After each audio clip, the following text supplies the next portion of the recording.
দেখো পরিষ্কার বলি, আজকে আমি মূলত বক্তৃতা করব না।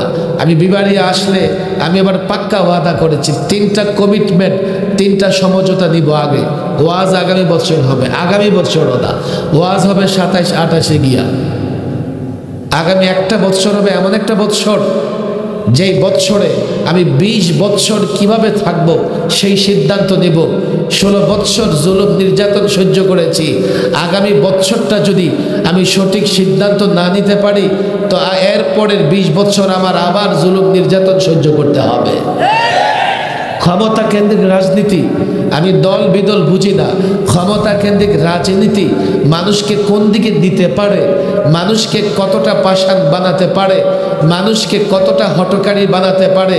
ক্ষমতা কেন্দ্রিক রাজনীতি প্রিয়জনকে কতটা অপ্রিয়জন বানাতে পারে, এটা জাতির কাছে স্পষ্ট। ওয়াজ পড়ে হবে। আমি যুবকদের বলি, তোমরা দাঁড়াও এখানে, ডানে বয়ে ঘোরাফেরা করবা না। আমি এই এলাকার যুবকদের বলি, কাজীপাড়ার যুবকদের বলি, মাদ্রাসার ছাত্রদের বলি, আমি তো মাদ্রাসার ছাত্র আলেমদেরকে একটা কথা স্পষ্ট বলি, মহব্বত করো, ভালো কথা, তুমি মহব্বত করো, আমিও তোমাকে মহব্বত করি, চলো সমান সমান। এর জন্যে দৌড়ে মুসাফার দরকার নাই, এর জন্যে ভিড় করারও দরকার নাই। ভিড় তারাই করবে, মুসাফা তারাই করবে যারা সঙ্গে চলতে চায়, তারাই ভিড় করবে, তারাই সাক্ষাৎ করবে যারা আন্দোলন সংগ্রাম করে আমাদের সঙ্গে ইসলাম প্রতিষ্ঠা করতে চায়। আমি যুবকদের বলি একটু খেয়াল করে শোনো, ছাত্রদের বলি এ বিবাড়িয়াতে এই কথাগুলো বেশি বলতে হবে, আরো বেশি বলার দরকার আছে। আস্তে আস্তে একজন বলছে, হুজুর বিবাড়িয়াতে একটা ফেরাউন ছিল। আমি বললাম ফেরাউন ছিল বলেই বিবাড়িয়াতে আল্লাহ তাবারক ওয়া তাআলা মুসাকে পাঠিয়েছিলেন। এই বিবাড়িয়ার যুবকদের কাছে প্রত্যাশার জায়গাটা অনেক, এই বিবাড়িয়ার আলেমদের কাছে আমি অনেক প্রত্যাশা রাখি, কিন্তু অনেক সময় বাস্তবতায় গিয়ে আমি হোঁচট খাই। আজকে যুবকেরা তোমরা আমার সঙ্গে 3টা কমিটমেন্ট করবা, 3টা সমঝোতা হবে তোমাদের সঙ্গে, 3 বিষয়ে তোমাদের সঙ্গে ঐক্য হবে। এই 3 বিষয়ে যদি তোমাদের সঙ্গে ঐক্য না হয় তো আগামীতে তোমাদের সঙ্গেও মারামারি হয়ে যেতে পারে, তোমাদের সঙ্গেও ঝামেলা হতে পারে। কারণ এইটা স্পষ্ট বুঝে রাখো, ইসলামের কোনো বিষয় বাদ দিয়ে আমরা তোমাদের সঙ্গে আপোষ করতে পারবো না। নাগরিক কমিটির এক মুখপাত্র ফেলেছে কি, সম্পত্তিতে সে নারীর সমান অধিকার নিশ্চিত করতে চায়। আমি বললাম তারা তো পুরান ভূতে ধরছে, এই ভূতে মাঝে মধ্যে কাউকে না কাউকে ধরে, এবার ওরে ধরছে। নাগরিক কমিটির একেবারে শীর্ষ থেকে ছোট্ট নেতৃত্ব আমাদের সঙ্গে মহাব্বত রাখে, সম্পর্ক রাখে। বৈষম্য বিরোধী ছাত্র আন্দোলন যারা করেছে নাগরিক কমিটির, তাদের ভেতরে বড় একটা অবদানও ছিল। আমরা মিলেমিশে কাজ করেছি। হঠাৎ ওই মুখপাত্রের মাথায় ভূত ধরছে, মুখপাত্র তো না, মুখপাত্রী, তার মাথায় ভূত ঢুকছে সম্পত্তিতে নারীর সমান অধিকার রাখবে। আরে সে যদি আমার এক যুগ আগের একটা টক শো শুনতো, মাত্র মাঠে নামছে, বুঝে না কিছু, বলে হুজুর এখন কি করবেন? আমি বললাম তাকে বুঝাবো, বারবার বোঝানোর চেষ্টা করব। কেননা কোরআন সুন্নাহর বিষয় বাদ দিয়ে আমি তো তাকে কোনোভাবে আপন করে নিতে পারবো না, তার সঙ্গে সম্পর্ক রাখতে পারবো না। এমন প্রসঙ্গ ভবিষ্যতেও আসতে পারে। আজকে তোমার সঙ্গে সম্পর্ক, তোমার দলের সঙ্গে সম্পর্ক, তোমার নেতার সঙ্গে সম্পর্ক, কিন্তু তোমার নেতা না বুঝে, না বুঝে যদি কোনো কথা বলে আমি সময় দিই, তাকে বুঝাবার চেষ্টা করব। কিন্তু সে যদি বুঝতেও চেষ্টা না করে, তখন ইসলাম আর কোরআন সুন্নাহ বাদ দিয়ে তার সঙ্গে কোনো সম্পর্ক আমাদের থাকবে না। এই জন্য 3টা কমিটমেন্ট আগে করো। এক, লম্বা বক্তৃতা হবে না, হয়তো পীর সাহেব হুজুর কাছাকাছি আছেন, চলে আসবেন, রাতও কম হয় নাই, 10টার উপরে বেজে গেছে। 1 নাম্বার কমিটমেন্ট, এই যুবক, এই বৃদ্ধ, মাদ্রাসার ছাত্র, এই জায়গায় আমরা একমত, আমরা সকলে দুনিয়া আখেরাতের কল্যাণ চাই। কথা ঠিক না ঠিক? কিছু মানুষ আছে শুধু দুনিয়া চায়, কোরআন এই কথা বলছে, فمن الناس من يقول ربنا آتنا في الدنيا وما له في الآخرة من خلاق। একদল মানুষ আছে দুনিয়া দুনিয়া দাও দুনিয়া দাও। এরপরে আরেক দল মানুষ আছে এমন অমিনহুম মান ইয়াকুল রব্বানা আতিনা ফিদ দুনিয়া হাসানা ওয়া ফিল আখিরাতি হাসানা। আল্লাহ দুনিয়াতেও কল্যাণ দাও আখিরাতেও কল্যাণ দাও। এটা মুমিনদের দল, এটা মুসলমানদের দল। মুসলমান কখনোই শুধু দুনিয়ার কল্যাণ চায় না, আখিরাতেরও কল্যাণ চায়। আমরা যেহেতু মুসলমান, এই কথায় আমরা একমত। এই কথার উপরে আমাদের সমঝোতা হতে পারে, সমঝোতা চুক্তি হতে পারে। আমি যুবক, আমি মুসল্লি, সাধারণ মুসলমান, সকলকে বলি আমরা দুনিয়া আখিরাত উভয় জগতের কল্যাণ চাই কি চাই না? এই যুবকের হাত তুলে ওয়াদা করো। এখানে আমরা সমঝোতা আছে না নাই? এখানে আমাদের মিল আছে না নাই? আমরা সকলে দুনিয়া আখিরাতের কল্যাণ চাই কি চাই না? হাত নামান। এক নাম্বার সমঝোতা। পৃথিবীর নানা দেশের সঙ্গে সমঝোতা স্মারক, সমঝোতা চুক্তি করে। আজকে আমাদের কপাল পোড়া যে মুসলমান যুবকের সঙ্গে সমঝোতা করা লাগতেছে। কারণ মুসলমান যুবক নামে তো নিজেকে মুসলিম দাবি করে, প্রকৃতপক্ষে ইসলাম কি জিনিস সে বোঝার চেষ্টা করে না। যার জন্যেই এখন মুসলমানদের সঙ্গে আমার সমঝোতা করতে হচ্ছে। তাহলে আমরা সকলে এই কথায় একমত, দুনিয়া আখিরাতের কল্যাণ চাই। কথা ঠিক না ঠিক? দুই নাম্বার সমঝোতা করেন, এই দুনিয়া আখিরাতের কল্যাণ ডেমোক্রেসি দিয়ে আসবে, গণতন্ত্র দিয়ে আসবে, সমাজতন্ত্র দিয়ে আসবে, ধর্ম নিরপেক্ষতা দিয়ে আসবে, ন্যাশনালিজম দিয়ে আসবে। দুনিয়া আখিরাতের কল্যাণ আসবে কি দিয়া? ইসলাম দিয়া। কি দিয়া? বলেন কি দিয়া? আরে বলেন কি দিয়া? এই কথা কি সবাই একমত? হাত উঠান। দ্বিতীয় সমঝোতা হোক, দুনিয়া আখিরাতের কল্যাণ কি দিয়ে আসবে? না পশ্চিমাতন্ত্র দিয়া? কি দিয়ে আসবে? এই যুবকেরা সাবধান, বুঝা শুনে ওয়াদা করো। দুনিয়া আখিরাতের কল্যাণ আসবে কি দিয়া? আরো জোরে কি দিয়া? না ডেমোক্রেসি দিয়া, না ন্যাশনালিজম দিয়া, না সোশ্যালিজম দিয়া, না সেকুলারিজম দিয়া। দুনিয়া আখিরাতের কল্যাণ আসবে কি দিয়া? এ কথায় আমরা একমত, এ কথায় আমরা একমত। হাত নামাই। সমঝোতা কয়টা হয়েছে? এই যুবক, সমঝোতা কয়টা হয়েছে? আমি ভুল বলতেছি? আমার সঙ্গে দ্বিমত আছে কারো?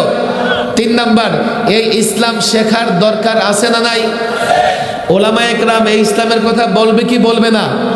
যদি ওলামা একরাম ইসলামের কথা না বলে আমরা ইসলামের পথে চলতে পারবো? আমাদের ইসলামের পথে ডাক্তাররা চালাবে, ইঞ্জিনিয়ার চালাবে, অ্যাডভোকেট চালাবে। চালাবে কে? ওলামা একরাম। কে চালাবে? বনি ইসরায়েলে গ্রামে গ্রামে নবী এসেছে, নবুয়তের দরজা বন্ধ। এখন নায়েবে নবী গ্রামে গ্রামে শহরে শহরে আছে। কথা ঠিক না ঠিক? ওলামা একরাম নায়েবে নবী, বরাসাতুল আম্বিয়া বুঝবার চেষ্টা করেন। এখন এই কথা ইসলামের কথা ওলামা একরাম বলবে। যদি ওলামা একরাম ইসলামের কথা আপনার ভয়ে, আপনার দলের ভয়ে, আপনার জুলুমের ভয়ে না বলতে পারে, আপনি ইসলাম বুঝবেন না। আপনি যদি ইসলাম না বুঝেন তো দুনিয়া আখিরাতের কল্যাণ লাভ করতে পারবেন না। তাহলে তিন নাম্বার সমঝোতা হচ্ছে, তিন নাম্বার সমঝোতা হচ্ছে, তিন নাম্বার চুক্তি হচ্ছে, ওলামা একরাম নির্ভয়ে নির্বাধায় ইসলামের কথা বলবে তো ইনশাআল্লাহ? পাক্কা চুক্তি? হাত ওঠান, চুক্তি করেন, হাত উঠায়া। ওয়াদা কার সঙ্গে হচ্ছে? ওলামা একরাম নির্ভয়ে, নির্ভয়ে ওলামা একরাম নির্ভয়ে নির্বাধায় এই ইসলামের কথা বলবে তো? আরে বলেন বলবে তো? বলবে তো? হাত নামান। আর বলবে, বলতে বাধ্য। কোরআনুল কারীমের আমি যে আয়াত তেলাওয়াত করেছি, লাউলা ইয়ানহাহুমুর রাব্বানিউনা ওয়াল আহবার, এই আয়াতে সবচাইতে বড় কঠোর বার্তা দেওয়া হয়েছে ওলামাদেরকে। কঠোর বার্তা দেওয়া হয়েছে। একজন আলেম বাধ্য লোকদেরকে সৎ পথে আহ্বান করবে আর অসৎ পথ থেকে নিষেধ করবে। বুঝার চেষ্টা করেন। আমাদের তো ঠেকা লাগে নাই যে আপনারা জুলুমের পর জুলুম করবেন আর আমরা আপনাদেরকে ইসলামের পথে ডাকবো। যেহেতু বাধ্য আমরা, যেমন আমাদের সরকারি অফিসাররা বলে যে হুজুর উপরের নির্দেশ, হুজুর কি করুন, বাধ্য, হাত পা বাঁধা। আমি বলতাম, হ্যাঁ তোরা তো গোলাম, তোদের হাত পা বাঁধা আছে, তোরা আর কি করবি? ওলামায়ে কেরাম বাধ্য। যদি ওলামায়ে কেরাম লোকদের কাছে ইসলাম পৌঁছে না দেয়, আমর বিল মারুফ নাহি আনিল মুনকার না করে, লোকদেরকে সৎ পথে আহ্বান, অসৎ পথ থেকে বিদেশ নিষেধ না করে, এটা ওলামায়ে কেরামের জন্য চরম ন্যাক্কারজনক কাজ হবে। এই কঠোর বার্তায় এই আয়াতে দেওয়া হয়েছে। এর মানে আলেম যদি মনে করে তার মর্যাদা, তার মাকাম বাকি রাখবে, তো লোকদেরকে অবশ্যই দুর্নীতি, অসৎ কাজ, অবৈধ কাজ থেকে নিষেধ করতে হবে, আর লোকদেরকে বৈধ কাজের প্রতি আহ্বান করতে হবে। কথা ঠিক না বেঠিক? সমঝোতা কয়টা হইল? এক, আমরা দুনিয়া আখিরাতের কল্যাণ চাই কি চাই না? আর দুনিয়া আখিরাতের কল্যাণ কোন পথে? বলেন কোন পথে? কোন শিক্ষিত যুবক বলতে পারে, হুজুর ১৫০০ বছর পরেও কি ইসলাম চলে? এমন লোকজন আছে না নাই? আর আপনাদের বিবারিয়াই তো আছে দাখিল পাস। আপনার বিবারিয়াতে আছে, এক প্রোগ্রামে বলতেছে, আমিও মৌলভী সাহেব, আমি দাখিল পাস। আছে না নাই? এখন উনি বলে দাখিল পাস, উনিও বলে ইসলাম বুঝে। বিবারের ইতিহাসটা আসলে আমার এতটা মুখস্থ, এই প্রজন্মের বাচ্চারা বুঝতে পারবে না। বাদুঘরে মাওলানা বড় হুজুর মরহুম যখন ছিলেন, মুফতি আবিদ রহিমাহুল্লাহ বাংলাদেশে যখনই কোনো আন্দোলন সংগ্রাম করতেন, সবার আগে বাদুঘরে বড় হুজুরের কাছে ছুটে আসতেন, হুজুরের সঙ্গে পরামর্শ করতেন। এরপরে বাংলাদেশে বড় কোনো আন্দোলন সংগ্রামের কর্মসূচি হাতে নিতেন। আমার তখন থেকে, সেই ৯৬ থেকে নিয়মিত বিবারিয়ার যাতায়াত, মানে কত বছর হবে? ২৮ বছর। আমি আমার নিজের জেলা কুমিল্লায় এতটা যাই নাই, বিবারিয়া যতটা আসছে। আর এখনো বিবারিয়ার লোকেরা এতটা প্রোগ্রামের জন্য চাপ দেয়, আমার নিজের গ্রামের লোকেরাও এতটা চাপ দেয় না। আমার ঠিক হোমনা গ্রামেও একটা প্রোগ্রাম দিতে পারিনি আমি এবার, অথচ এখানে দেখেন এই যুবকরা একটা প্রোগ্রাম করছে, আসতে বাধ্য হয়েছে। আমি বিবারিয়ার ইতিহাস আমার মুখস্থ, তবে এই যে জেনজি, এই প্রজন্মের মাদ্রাসার ছাত্রদের সামনে এগুলো বলাও বেকার হবে। ওদের ইতিহাস ভিন্ন রকম হয়ে গেছে, ডানে বায়ে তিরিং বিরিং করে, আমাদের চাইতে এক লাইন বেশি বুঝবার চেষ্টা করে। এমন প্রজন্ম এখন তৈরি হয়ে গেছে। আফসোস তোমাদের জন্য, আফসোস। এক লাইন বেশি বুঝবার চেষ্টা করো। আমি বিবারিয়ার ইতিহাস সামনে রেখেই কথা বলি। আজকে একটা অন্তর্বর্তীকালীন সময় চলতেছে আমাদের জন্য। কাল হয়তো বা এই বিবারিয়া সহ সারা বাংলাদেশে অন্য একটা সরকার আসবে, কিন্তু সমস্যা হচ্ছে দিনের বিষয় নিয়ে। আছে দিকে ওই ট্যাবলেটের কইরে পাই দেখ।